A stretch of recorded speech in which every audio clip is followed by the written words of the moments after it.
2020 Edo State Governorship election held on the 19th of September 2020 returned the sitting governor, Dr. Godwin Obaseki of the People's Democratic Party, elected for a second term, defeating All Progressive Congress Pastor Osage Izeyamu and several other minority party candidates. Dr. Obaseki received 57.3% of the vote to emerge the winner. The result was announced on the 28th of September, and Dr. Godwin Obaseki of the People's Democratic Party was declared the winner, and the INEC presented certificate of return to him and his deputy on Tuesday, 22nd of September at INEC Collection Center in Benin. It is no news that the newly elected governor was a former member of the All Progressive Congress, and all the drama that happened before the election. Today, we shall be reviewing what happened before, during, and after the election, scoring the Independent National Electoral Commission on their conduct. We shall also be looking at the state of the nation, particularly on the Transportation Ministry and the forthcoming independence celebration. Good day and welcome to today's edition of Christians in Politics, reaching you from ACNNTV. I am Smart Simon, and I have with me Mr. Oluwole Ojewole, the Assistant Program Manager, Clean Foundation. He will be giving us first-hand information on the aftermath of Edo 2020 governorship election. You're welcome, sir. Thank you so much for having me again. We shall take a quick break to watch a video, and when we return, we shall kickstart the discussion. Please don't touch that dial.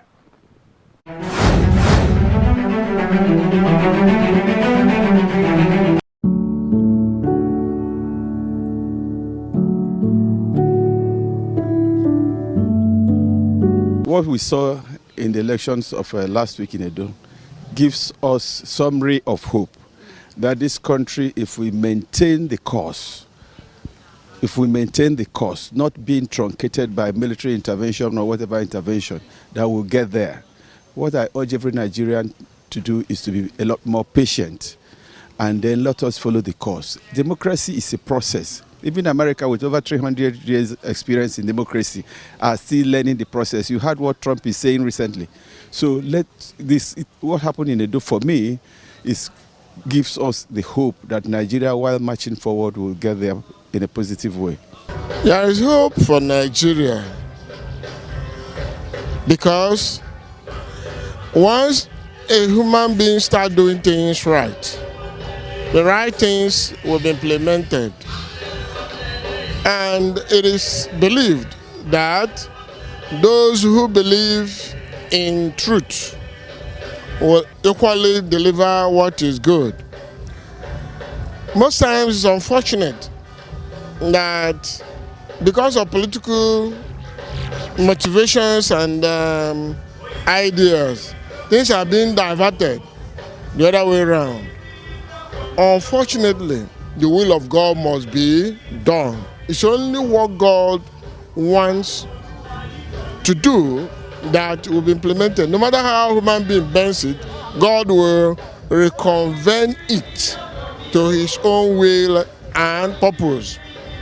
Therefore, there is hope trusting in God.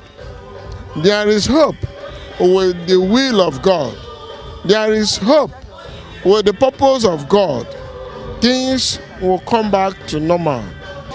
Yes, my advice to all the electorate is to eschew violence, because violence has not helped us in this nation. I want to congratulate the people who handled the Edo election. Everybody is saying it was well conducted, it was free and fair, and I'm looking forward to a time when all elections in Nigeria will be transparent. Now, the U.S. government is placing visa bans on those who involved in electoral malpractices and violence. I think it is shame on us that the whole world has seen that we are not sincere in conducting elections. So the Nigerians in general, I'm calling to ensure that elections are as much as possible free and fair. But you cannot solve the problem of violence in elections in Nigeria if you don't make the elective offices emphasize the goodies that come with the office. For instance, a government or a political office appointee or elected officer who is meant to be serving the people, who is meant to be a servant of all, and he turns out to be serving himself, representing his family at the expense of the people that elected him or her, is shame, actually. When we make these offices like the office of governor, the office of president, the senatorial offices, the House of Representatives offices, when we make them to be less lucrative, it will help in reducing the violence, because people are killing themselves to occupy this office because of what they will gain. It is obvious in Nigeria, when you become a governor or a senator or a member of the House of Reps, you have said bye-bye to poverty. It's not meant to be an office that will wipe away poverty from your lineage forever. It's meant to be an office that will humble you to go and serve the people who elected you. But when it is so lucrative, over-glamorized, the violence in election will continue. Now, we need to learn a lesson from developed economies where a leader is a servant. We have not started appreciating servant leadership, servanthood in leadership. When a leader becomes a servant, and not to amass wealth at the expense of the people that voted him or her, then of course you can be sure that the violence in elections will reduce. It will completely be grinded to a halt when this glamorization or over-glamorization of these offices are de-emphasized.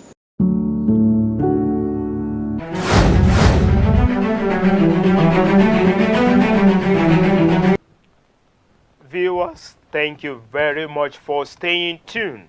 And if you are just joining, this is still Christians in Politics program reaching you from the ACNNTV studio. I am still in the studio with Mr. Oluwole Ojewole, the Assistant Program Manager, Claim Foundation. You're welcome once again. Thank you so much. I did remember the last time we met, you promised us that after the election, you will definitely come back to tell us all that has happened. So we want to hear from you, sir.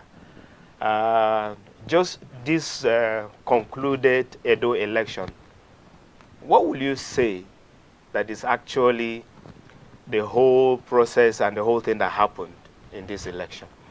Okay, thank you so much. When I featured on the program a few days to the election, it was in the course of preparation on the part of our own organization as well. And then we deployed about 50 observers across the state to observe the electoral proceeding. And I think by and large, even my own expectation regarding the election was not fulfilled. Okay. In the sense that when we look at the build-up into the election, I had envisaged that there will be some serious malpractices. I had envisaged that there is going to be some electoral violence. Yeah. But I think everybody was proven wrong. And because of the professionalism on the part of the INEC, professionalism on the part of the political gladiators as well, sportsmanship rather, and at the same time, the role of a little bit of international interference here and there, which, although it produced good results to an extent, according to observers. I'm making reference to the issue of travel restriction and all those things. Yeah. It produced results in a way, but Nigeria is a sovereign nation, and it shows the extent to which things have actually fallen. if you have to now exert extra pressure to be able to achieve a free and fair election. I don't think it's the right path to take.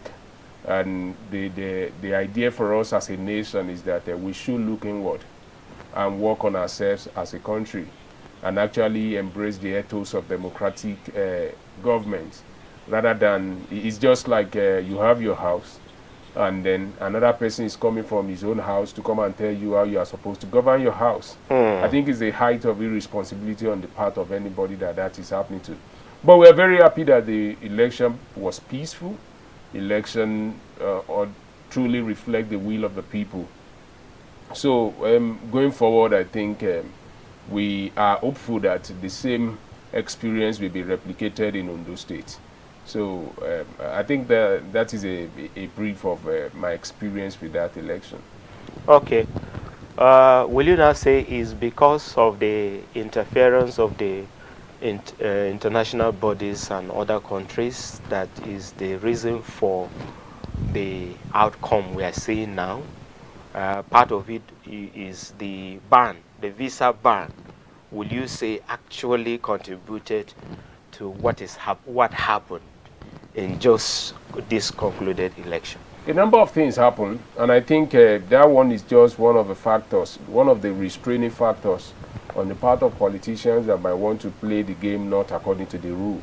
But the truth of the matter is that even if anybody had attempted to rig the election, the result we will have had would have been serious violence. Okay. Because if you look at that margin, it shows the direction in which people want to cast their votes. Yeah. So if you want to distort such a wide figure, it tells you the extent to which the election will have gone violence. Okay. So I think on the part of because irrespective of the travel ban, if politicians still want to play their game, they will still play their game. And you also need to appreciate the non-partisan interest of the president in that election.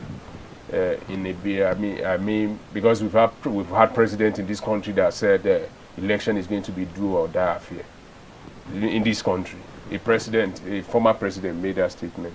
So the statesmanship on the part of the president, allowing the election to go the way it has gone in terms of free and fair, without interfering in the process, using the presidential might of power.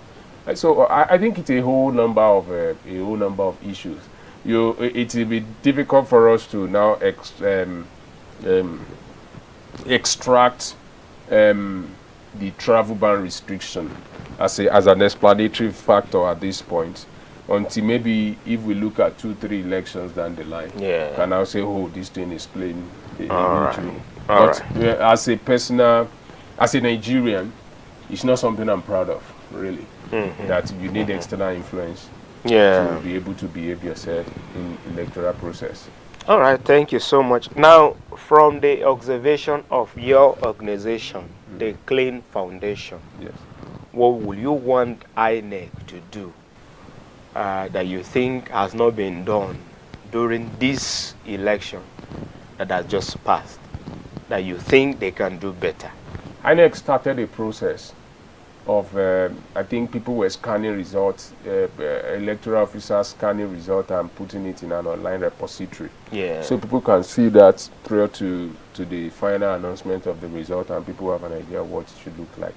I think as much as our electoral legal framework has not really given credence to in supporting electronic announcement of result, compilation, and all those things. I think INEC can also explore that at the level of policy, internal policy of the organization.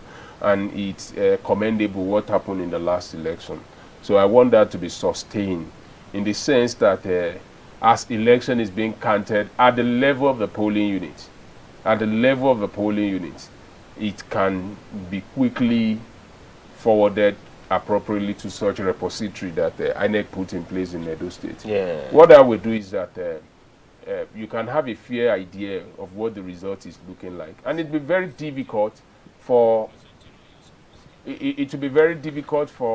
politicians to go and bring figure from nowhere, because if I've cast my vote in polling unit A and I saw the result, and you saw your own, any other person saw his own.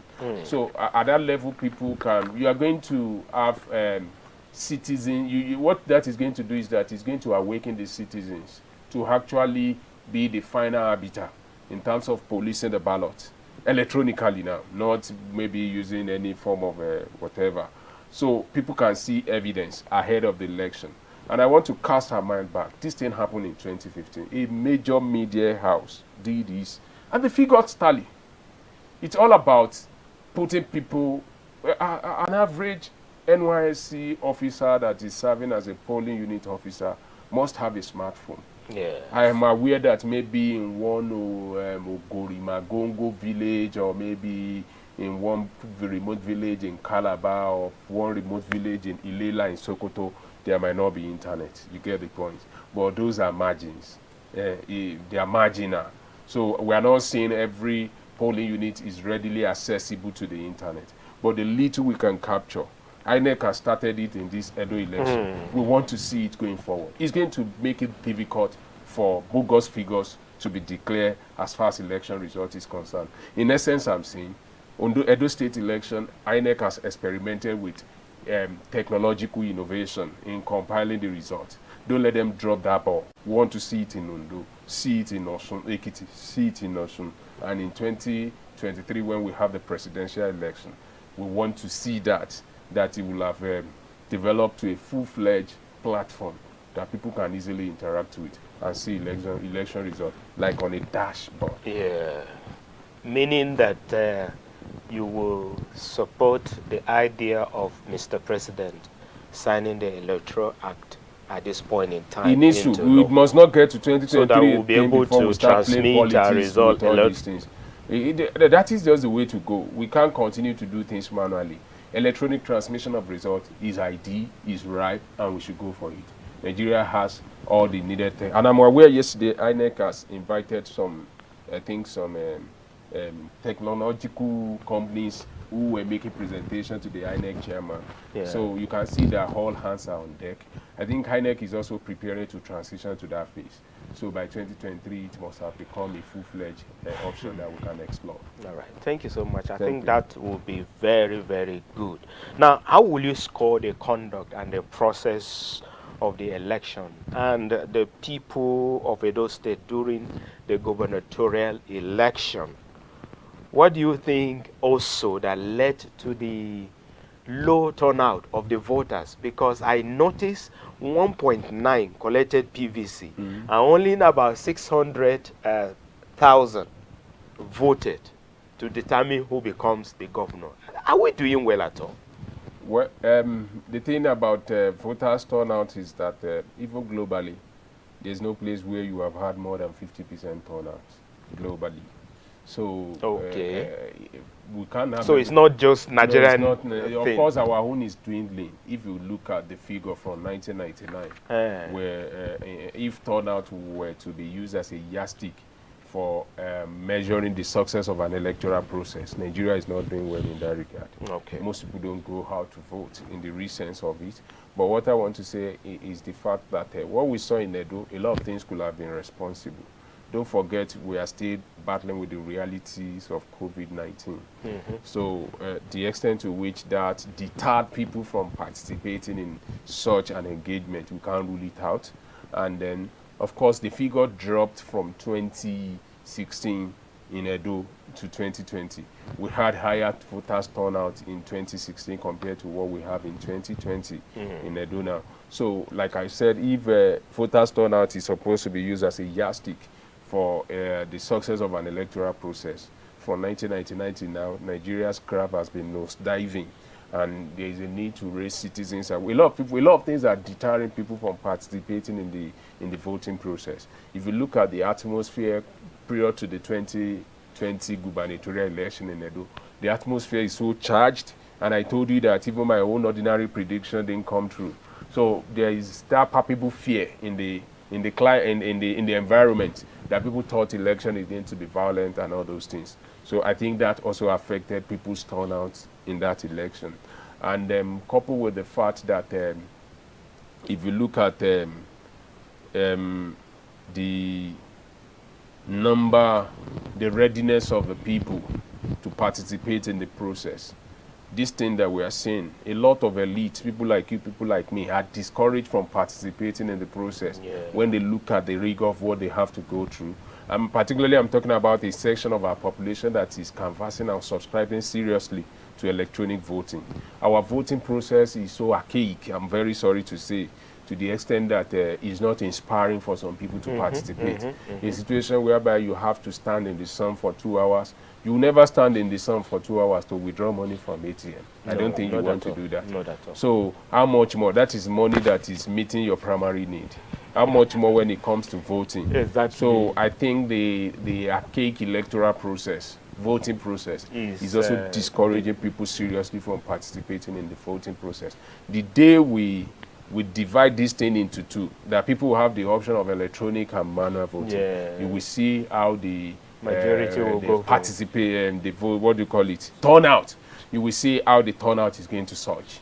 So the more we continue to push this advocacy in the line of electronic voting, the more we will see more people participating in our electoral process, particularly at the level of voting. So I think those three factors, COVID-19, the archaic electoral process, voting process, and the third one that I mentioned, the political climate that was charged and people expected that there was going to be violence. Those three factors accounted for the low turnout in the Edo gubernatorial election. Okay, so what is your score now? My score of that election, I will use different indices. I think I will rate to the extent that the election didn't turn violent, to the extent that the will of the people the will of the people was reflected in that election, at least as an external observer who I am. I think I will score that election like, I will give that election a B, like a 60 something. Okay. Is above average. Yeah. We thought it's going to be something else. All right, thank you so much. Now, there were some pocket of video clip we watched of vote buying, of people going into the bush for thumb printing and all of that. Was it true, or it was just a manipulation of media? All of those things, did they happen? Why I am not privy to the video evidence that you mentioned, but I can say in authoritative terms that vote buying happened in Edo State. Vote trading, rather, it happened in the Edo gubernatorial election. I mean, there are sufficient evidence, even in our own organizational report. The report we got from the field, there was vote buying in that election. I can say that with authoritative evidence, there was vote buying. But you can't address the issue of vote buying seriously until other factors are being addressed in this country. The number one thing is to what extent have we addressed the issue of poverty? 5,000 is a whole lot of money to some people to sell their votes. In fact, quite unfortunate to sell your vote for 5,000. In fact, in 2011, I was a youth corps member in a state in the northern part of the country. I participated in the electoral process as a registration officer, polling unit officer, whatever they call it. I saw people selling votes for 50 naira. 50 naira? Yes. That is unimaginable. Because poverty is endemic in this country. It is only maybe people like you and I that our price might be high. It's not that people don't have price, really, but their price might be high. I'm not going to... In fact, if you give me money, the extent of my own enlightenment now, even if you give me money, we have to collect money from you to vote. Except it's at gunpoint. You cannot be too sure you will get my vote. Because I'm still going to make informed decision, having listened and explored both candidates or maybe the number of candidates on the ballots. So, but the thing is, the level of the endemic nature of poverty in the country, until those things are addressed, you can't really obliterate or remove vote buying. And the second thing is that until we have a critical mass of our people who are enlightened, we'll just be speaking English to ourselves. You go to my hometown, an Okada rider who possibly have not seen 5,000 in the last 1 week, Suddenly somebody's now telling him that we'll give you 5,000 for voting for us. He's going to do that. Because most especially when people cannot really see dividends of democracy, electricity, line, good road, hospitals, schools, and all those things. So what the typical thinking of an average Nigeria that is battling with all that is that this is the only thing that I can gain from this democracy. In a 4-year cycle, let me take my own booty now, no matter how small it is. So that is the thinking of an average Nigerian, as far as vote trading is concerned. It's a very, because as we learn in economics, it responds to the law of demand and supply, and it also responds to the law of free entry and free exit in the marketing system theory. So once there's a buyer and there's a seller, once there's demand and supply, transaction must take place. So it's not something that you really need to address a whole lot of things to be able to address vote buying in this country. Wow. All right. Thank you so much, Mr. Oluwole Ojewole, the Assistant Clean Program Manager of Clean Foundation. Thank you so much for your time. Viewers will go on a short break, and when we return, we will continue with the discussion.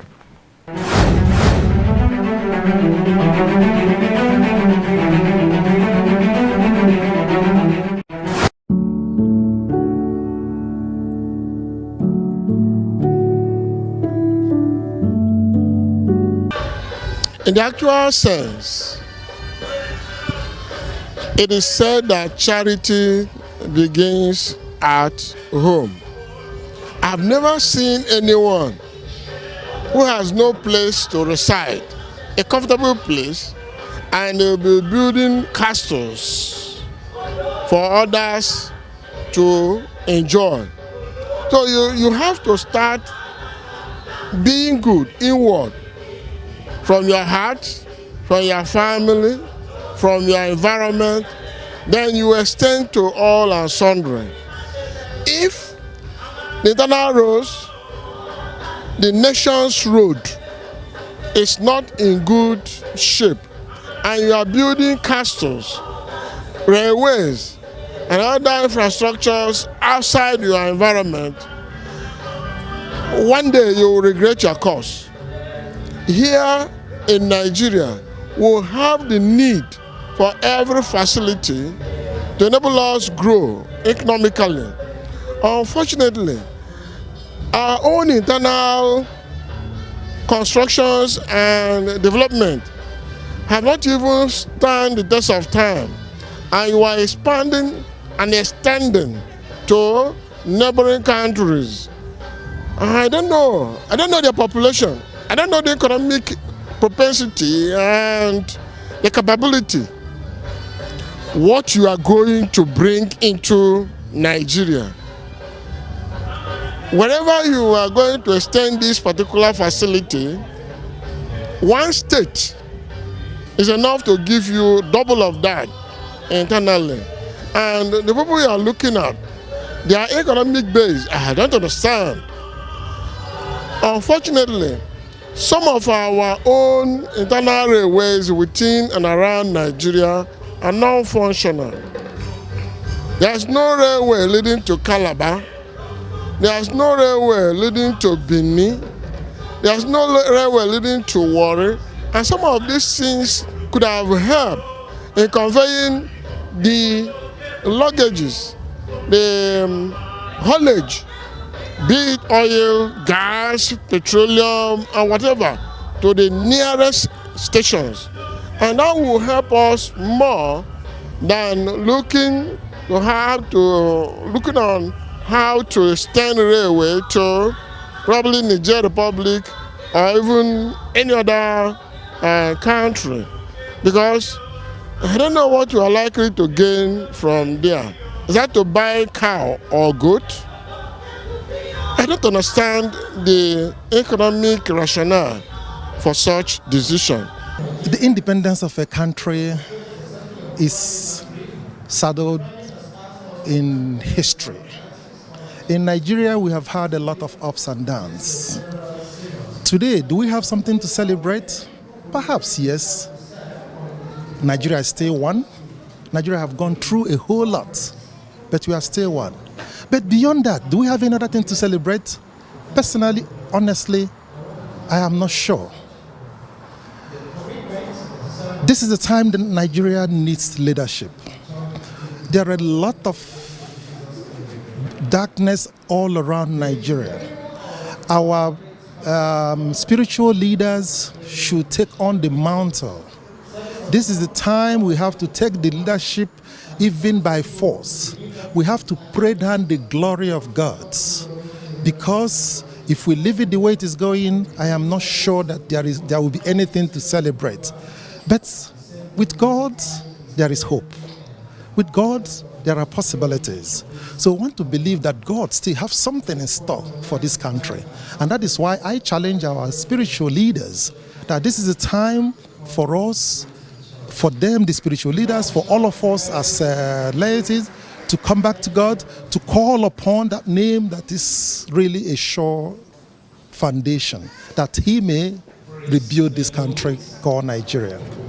The issue of, just like with every other major issues in Nigeria, it's been broken. A policy which may have been well managed to produce fusion has now been broken along political, ethnic, and other lines that we have. I tell you why the public or the people are so much just against any imposition of taxes or levy or whatever form you call it on the people. It's because there's no accountability. The money just so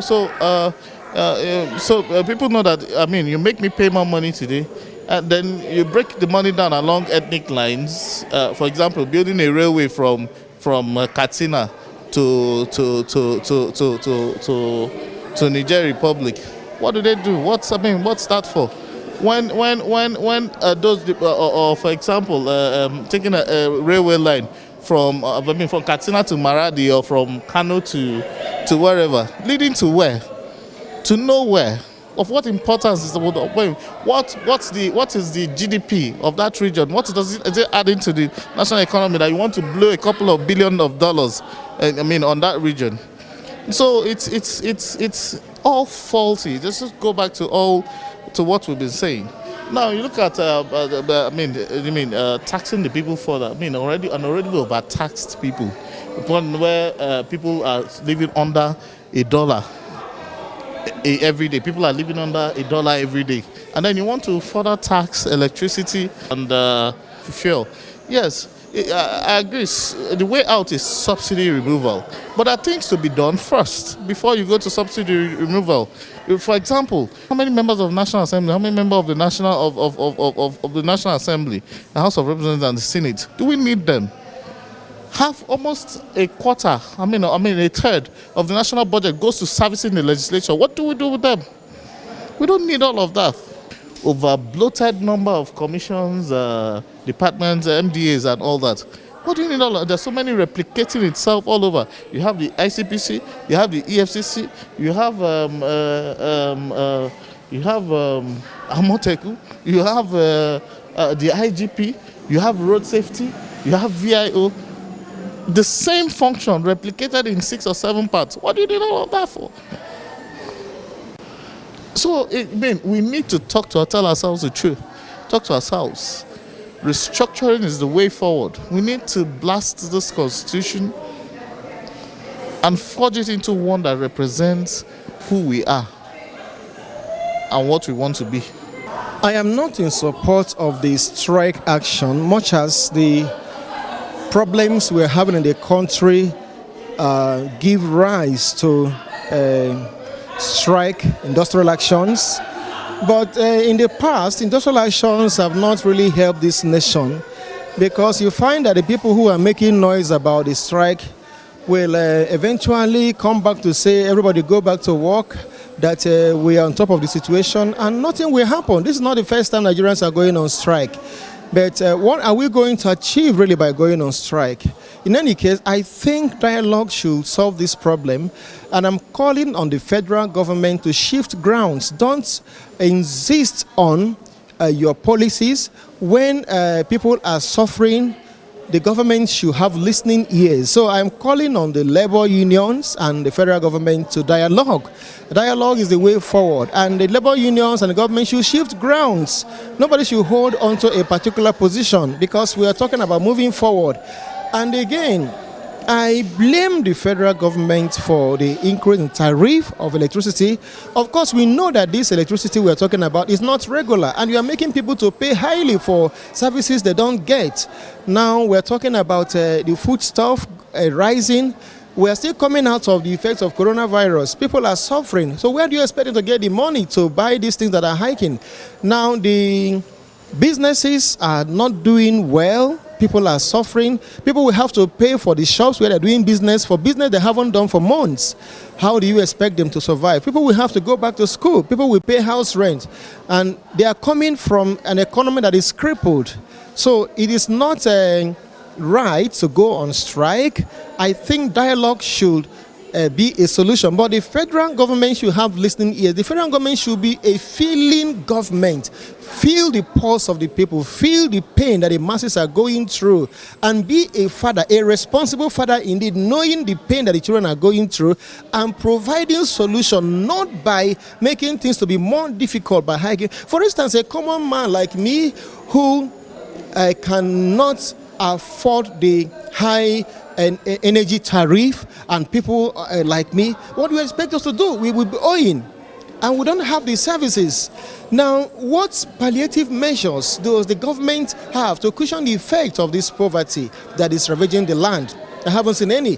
The government is talking about palliatives, but these palliatives, we haven't seen much effect it has in the economy. I think the government should be more progressive and more pragmatic in handling this issue. But the labor unions, I'm calling them to down their tools on labor industrial action and seek ways of dialoguing with the government. Yes, I know they have dialogue, but let them see dialogue further. And I think the federal government, as it is now, will be willing and ready to listen to the labor unions. Where whatever happens at the 60th anniversary, in the spirit of what we are doing today, I think Nigeria should praise God. In whatever situation that this country we are still together, whatever our challenges, when we praise God, we are sure of a better hope and a better performance in future. I believe it's an occasion to rejoice and give thanks to God.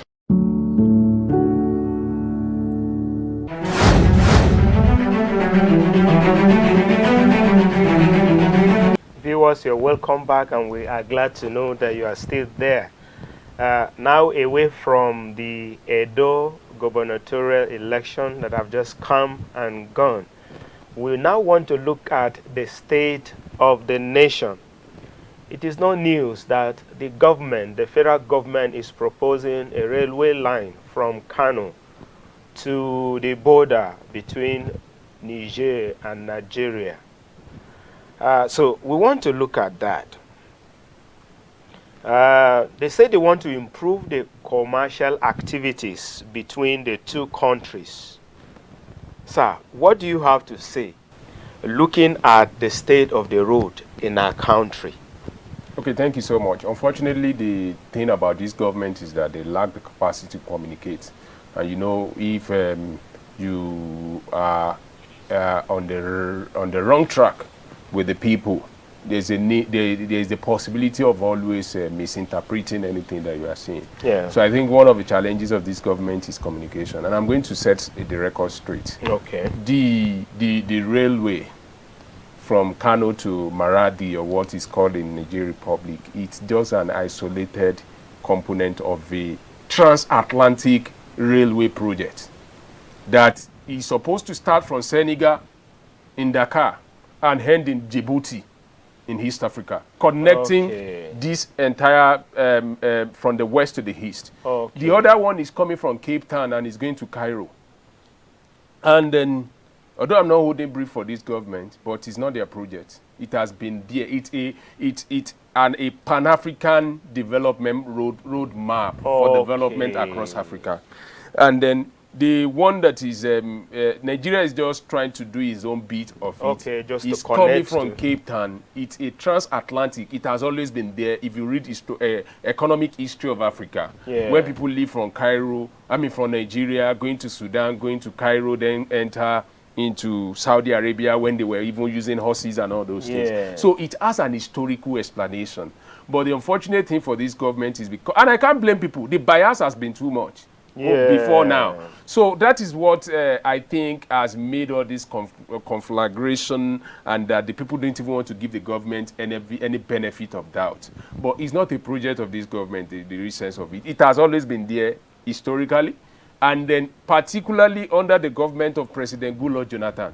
Namadi Sambo made a statement about this, which was also in the media. Then when that government put the plan into motion. So this government is just inheriting that project and then trying to, take it to the next level. Every country has its own responsibility. If you have been to Europe, countries connect from one point to another. Exactly. And it's a shameful thing that 60 years we are celebrating independence.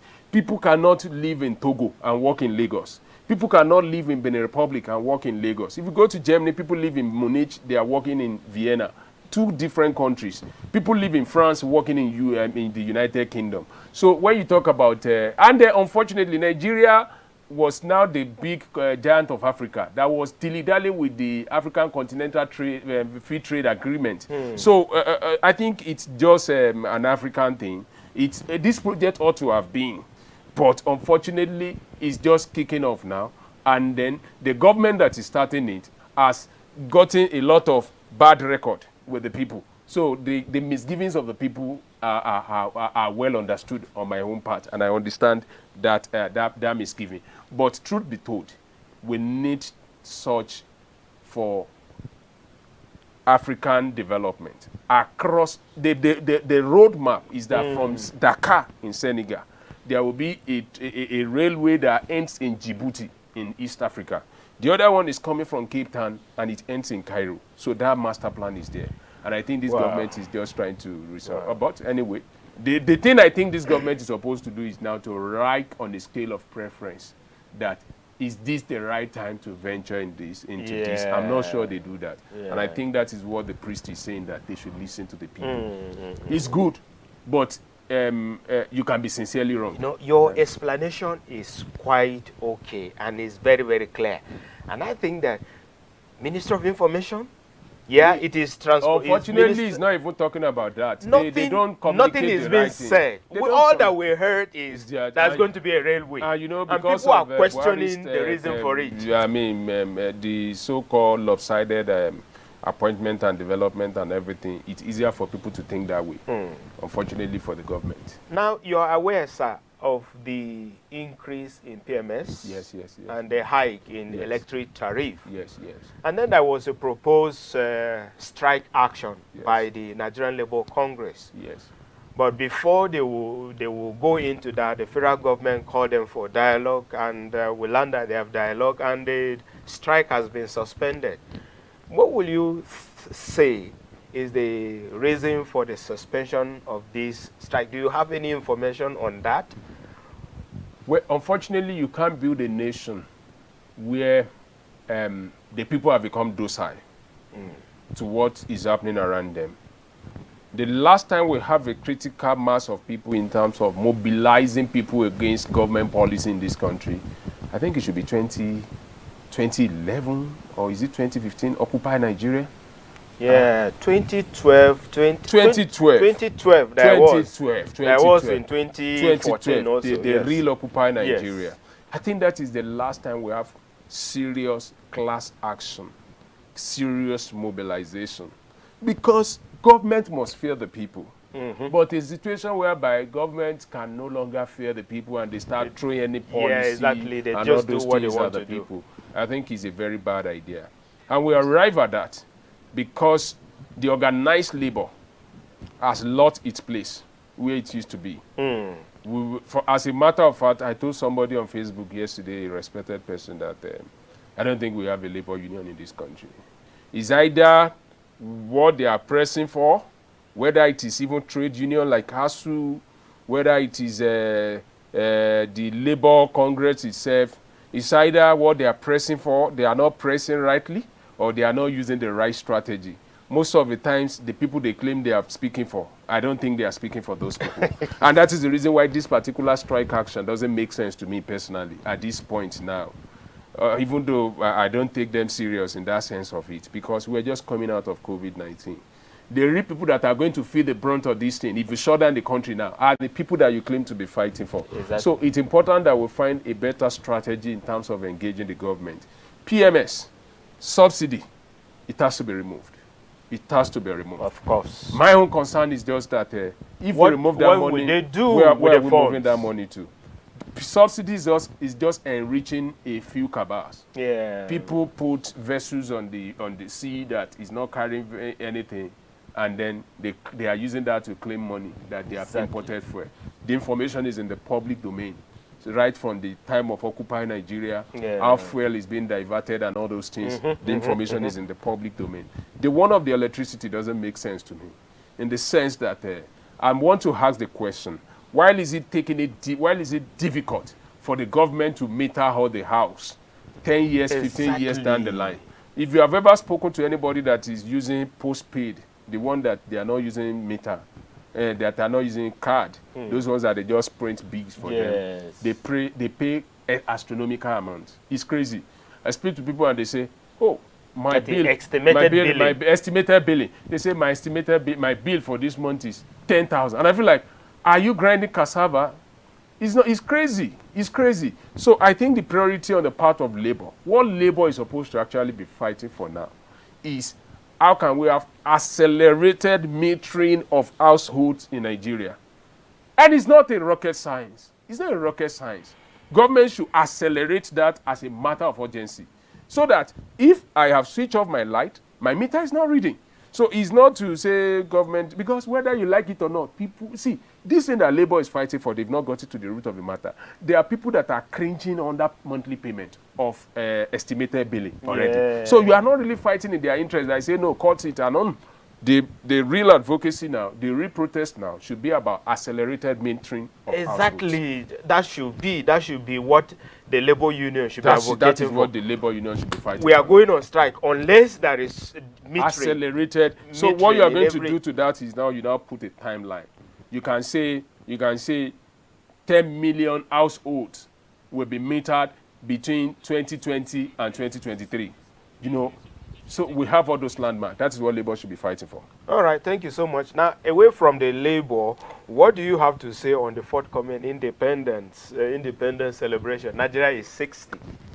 Unfortunately, if somebody is 60 and is still crawling, the person should go on retirement, right? Biologically, that's a serious deformation. I think Nigeria lost it on the trajectory of development around 1966. Prior to that time, Nigeria was a promising nation. And then it looks like, if you look at it historically, we were supposed to make it again around 70s. The oil boom and all those things. The resources was not properly invested or managed. And then the whole thing became a chaos, early 80s, mid-80s, SAP and all those things. What am I saying in essence is that if you look at the trajectory of development in the country, we miss it somewhere. And I'm going to give you one or two historical accounts. University of Ibadan Teaching Hospital in the mid-60s was one of the top 4 teaching hospitals in the whole of Commonwealth. You're talking about Canada, Pakistan, India, UK, top 4 in the whole of Commonwealth. In fact, the kings of Saudi were coming to University of Ibadan for medical care. The best in West Africa. So you look at the first generation universities after the UIABU, University of Ife, University of Lagos, University of Nigeria in Nsukka. These are topmost universities that were competing with their peer. These are barometers that you use for development. When I was growing up, we heard about Sona Bone. It's a construction company, Sona Bone. Most of the roads that were constructed by in those days are stronger than what we have now. Agriculture, Nigeria was doing fine. granite pyramid in the north, cocoa house, and all these things were built. And then somehow Nigeria lost it, and then we've been grappling with that till now. And I'm going to zero in on politics, because you can't have development. The quality of your politics is going to determine the quality of development that you have in the physical sense of it. In those days, Anthony Enaro moved the motion for our independent self-government. I think it was in her late 20s or maybe early 30s. The so-called fathers of democracy, these are people within their early 30s. Azikiwe was the oldest, I think, around 42 then. So you look at the whole trajectory of what they did. And then these were people who were highly educated and highly informed. So we now got to the point that we have the people that started the race, who studied abroad, university education and all these things. In your constitution now is SSC. That is the benchmark for people to qualify to contest for president, SSC. When people that started this race studied in London College and all this. So it tells you the extent to which we have cheapened the process. It tells you the extent to which we have retrogressed in our thinking. SSC holder cannot handle the problem that we have in this country. Not at all. So I've cited this example to show you the extent to which Nigeria has actually degenerated over time.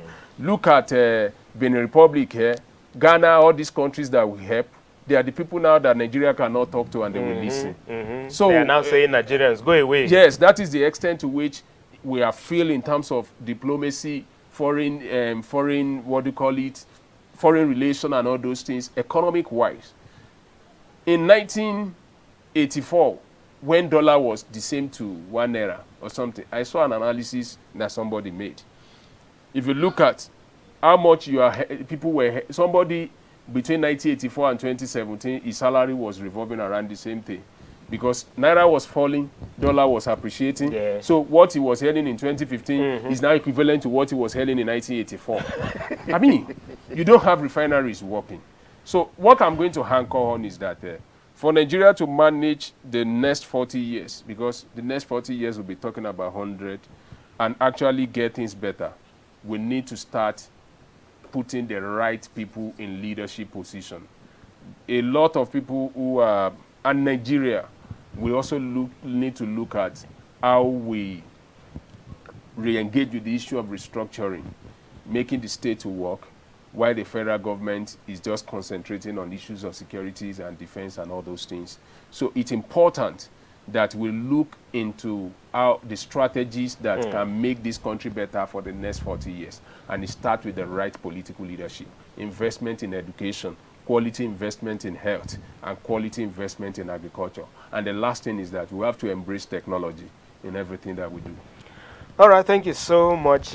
So is 68th Independent worth celebrating with what you have analyzed?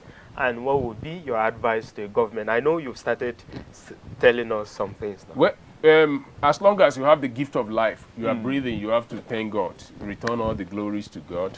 It's not all bad. There are pockets of experiences here and there. Imagine if we are still under military rule until now. You know what things will have turned to under Abacha. So there are things to give glory to God for. But we must say that it's not too inspiring. I think the best of our days look to be in the past. What our fathers told us, what things used to look like. And we don't want to hand over this same country to our children. So government really needs to make significant investment in primary education. Let's get a critical mass of our people enlightened. Yeah. Government needs to make critical investment in health infrastructure.